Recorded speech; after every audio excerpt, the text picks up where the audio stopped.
रानी मृणलिनी देवी की अमर गाथा। प्रस्तावना।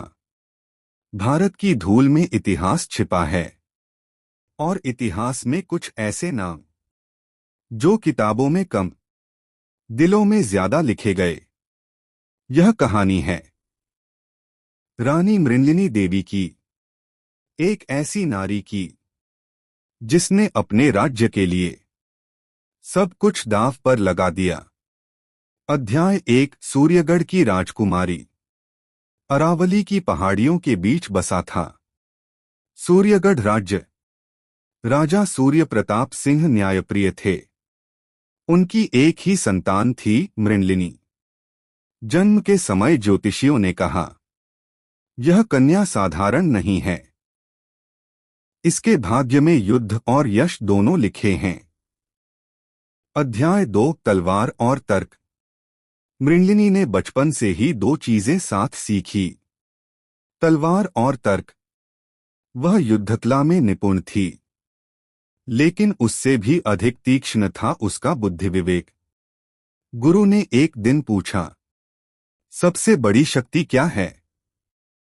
उसने उत्तर दिया, जनता का विश्वास। अध्याय 3। अचानक संकट। राजा का देहांत हुआ। दरबार में शोक और भय छा गया। पड़ोसी साम्राज्य का शासक महाबली तैमूर शाह संदेश भेजता है, सूर्यगढ़ हमारी अधीनता स्वीकार करे।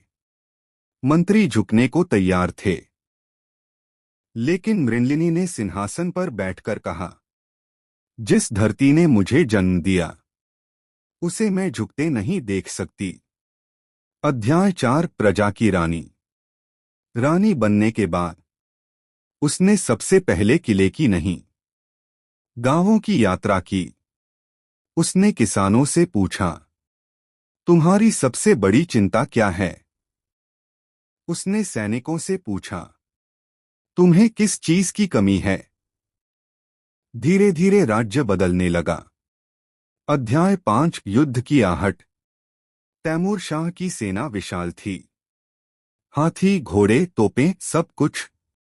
सूर्यगढ़ छोटा था, लेकिन उसका साहस विशाल था। रानी ने कहा, हम संख्या से नहीं, संकल्प से जीतेंगे।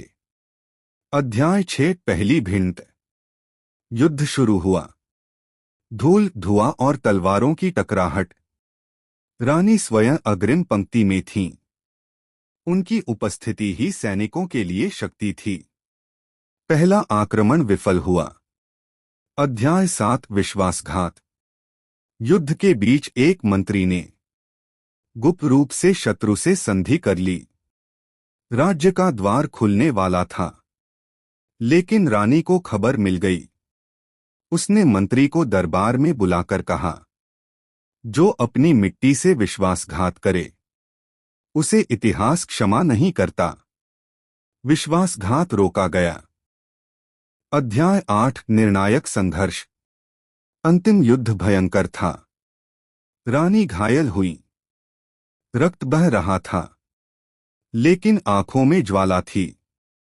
उन्होंने तलवार उठाकर कहा, आज यदि हम झुके तो आने वाली पीढ़ियां कभी सिर नहीं उठा पाएंगी। सैनिकों ने अंतिम प्रहार किया। शत्रु पराजित हुआ। अध्याय 9। विजय का अर्थ। विजय के बाद रानी ने कोई स्वर्ण सिंहासन नहीं बनवाया। उसने शहीदों के नाम का स्मारक बनवाया।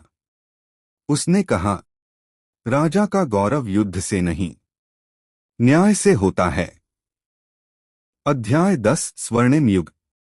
सूर्यगढ़ में शिक्षा का विस्तार हुआ। व्यापार बढ़ा। स्त्रियों को प्रशिक्षण मिला। न्याय निष्पक्ष हुआ। रानी अब केवल योद्धा नहीं, आदर्श बन चुकी थीं। उपसंहार। वर्षों बाद जब रानी वृद्ध हुई, उन्होंने युवाओं से कहा, तलवार अंतिम उपाय है, लेकिन आत्मसम्मान पहला।